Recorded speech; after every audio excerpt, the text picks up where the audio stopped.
Assalamualaikum warahmatullahi wabarakatuh. I bid to our beloved lecturer, Professor Madya Dr. Rahimah binti Muhammad Yunus.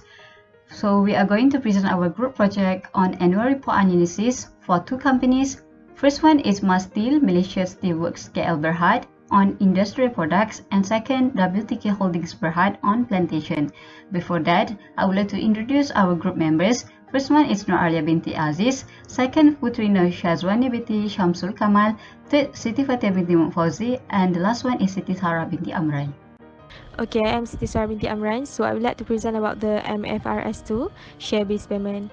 Okay, these two companies decided to not adopt MFRS2 as it does not affect their financial statements, but WTK Holdings Berhad does amend this MFRS in year 2017, but then there is no any further information regarding this MFRS.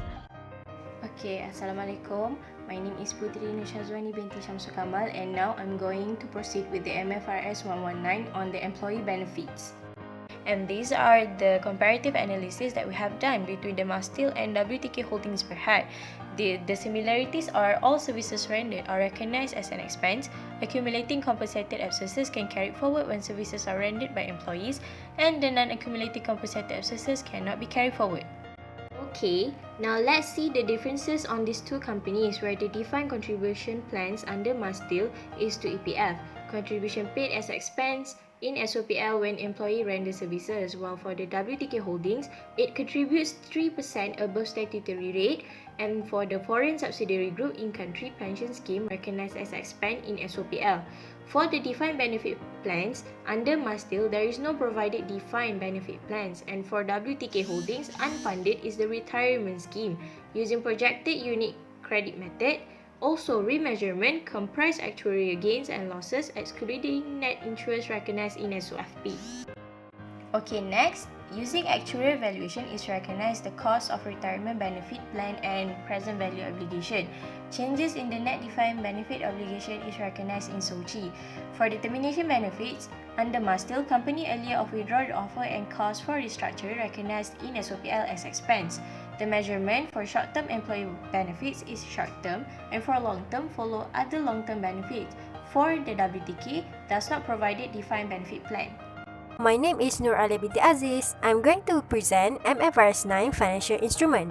In terms of differences, for initial recognition, Malaysia Steel has recognized both financial asset and financial liabilities at fair value plus transaction cost, while WTK Holdings, they recognize both financial asset and financial liabilities at fair value and amortized cost. For subsequent measurement, Malaysia Steel measured both of their financial asset and financial liabilities at amortized cost, while for WTK Holdings, they measured some of their financial asset at amortized cost and some at fair value through other comprehensive income, while for the financial liabilities, they measured at amortized cost. In terms of similarities, both companies has applied MFRS 9 to recognize and measure their financial instrument. They also has applied amendment to MFRS 9 of prepayment features with negative compensation issued by MASB after 1 January 2019. Next, we move to MFRS 132, Financial Instruments Presentation. Okay, both of the companies thus amend this MFRS, but both of them decided to not adopt this MFRS as it does not give any significant impact on their financial statements. Okay, now we move on to the MFRS 7, which is the Financial Instrument Disclosure. First, their similarities is the financial asset and financial liabilities are measured at fair value plus transaction cost. The instrument measurement is measured at fair value in the SOPL. The transaction cost is recognized as expense in SOPL. The credit risk is attributable to trade receivables and there is no requirement for collateral.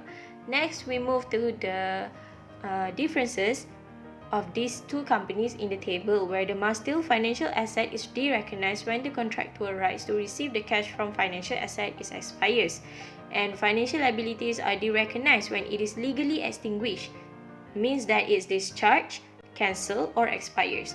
For WTK Holdings, Berhad all regular way purchases or sales of financial assets are recognized and derecognized on a trade date basis. My name is Siti Fatia Muhammad Fauzi. I would like to present MFRS 15 Revenue from Contract with Customers. For the similarities, first, both company using MFRS 15. Second, they are using 5 steps model. Third, timing of revenue at a point in time when significant risks and rewards are transferred to customers and transaction has met probably influence and measurement reliability requirement in MFRS 15. Fourth, when to recognize when the 5 indicators control are met and the goods and services is passed to customers. Well, for the differences, the first one is on the step 2, performance obligations. It must deal goods and services which substantially same and have same pattern of transfer to customers, while WTK good or services that is distinct. Second, example of goods or services. In must steel, sales of manufactured goods, steel bars and steel billets, while WTK sale of fresh palm oil and palm kernel. Third, measurement. Both company measured at fair value of consideration received or receivable, but in must deal, in the invoice price that includes variable consideration. Next, on MFRS 16, leases. For the similarities, first they are using MFRS 16. Second, they recognize when a right of use of asset. Third, measurement at present value of lease payments. Fourth, subsequent measurement at amortized cost using effective interest method. Fifth, remeasurement when there is a change in future lease payments arise in index or rate. Well, for the differences, the first one, must deal is the lessee while WTK is the lessor. Second, adjustment approach. Must deal use modified retrospective approach while WTK in operating lease using cumulative cash-up approach. Third, short-term lease and lease of low-value asset. In must deal, not recognized, while in WTK holdings, in operating lease, they recognize in straight-line basis. Fourth, the recognition. Both of them recognized in expenses in the SOPL. Fifth, and the last one, the financial impact on adoption of MFRS 16. In must deal, finance lease liability reclassified from borrowings to lease liability, while WTK no financial effects. Next, I will present about voluntary disclosure of Malaysia Steel Works KL Berhad. In terms of corporate social reporting, the company has created a customer welfare and producing life cycle products.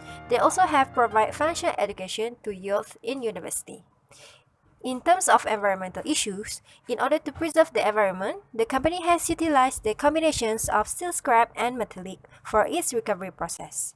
While, in terms of changing climax, there is a decrease in average selling prices and sales volume in the year due to the depressed demand, particularly in the first half of 2019. And lastly, for risk reporting, the company has developed the Risk Management Committee, RMC. The objective is to supervise the applications of the risk management framework and internal control device. Voluntary disclosure for WTK Holdings Berhad. So first, I explain about the corporate social reporting. Okay, for environmental, the company focus on the conservatism, rehabilitation and biodiversity protection. For social, the company complies with the law and regulations relating to the best practice in occupational safety and health. Besides, the company also conduct various training programs in order to facilitate knowledge acquisitions and skill development. The last one is the company held event like annual dinner, and they also volunteer in community activities. Okay, the second one is environmental issues. The company reduced the level of biological oxygen demand into acceptable limit before disposing to the environment. The company also fully utilized the oil palm waste and byproducts from the fresh fruit bunch. And the company also able to recycle the waste and byproducts from their timber operations into sustainability purposes. And in addition, the company using environmental monitoring reports to monitor the impacts of its operation to the environment. And the last one is the company avoided implementing agricultural activities which will harm endangered species, animals, plants, and ecosystem. Okay, we move to the changing climates. In 2019, the company's annual report has reported that the production and sales of log and plywood were lower compared to in the year 2018. This is due to the slower economic growth and trade between USA, China, and Brexit. Hence, this resulted to decrease in demand for these two products. For risk reporting, the company acknowledged that there is no system of internal control that can offer complete report form. Nevertheless, they will make sure that the system will be possible enough to meet the requirements of the company in its current business environment.